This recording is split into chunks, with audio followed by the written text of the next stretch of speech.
Royal silks, royal junction, TB road, Ottapalam.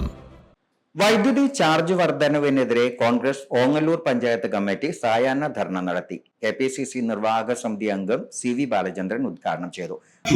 വൈദ്യുതി അന്ന് നൽകിയിരുന്ന കമ്പനികൾ പറഞ്ഞു, കഴിഞ്ഞ ഉമ്മൻചാണ്ടിയുടെ ഗവൺമെന്റ് കാലഘട്ടത്തിൽ നൽകിയ അതേ വിലക്ക് ഇനി ഞങ്ങൾക്ക് വൈദ്യുതി നൽകാൻ കഴിയില്ല. അതിന് ഫലമായി എന്തുണ്ടായി?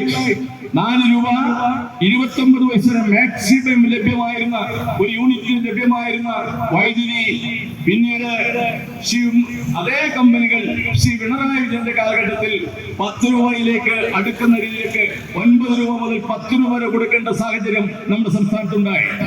തൽഫലമായി എന്തുണ്ടായി?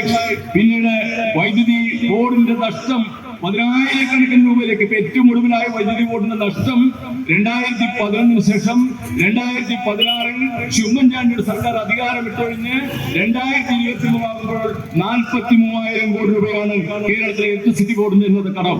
മണ്ഡലം പ്രസിഡന്റ് രൂപേഷ് അധ്യക്ഷത വഹിച്ചു. KR Narayanaswamy, advocate Ramdas, CT Ummer, PK Unnikrishnan, CP Ravi തുടങ്ങിയവർ പങ്കെടുത്തു.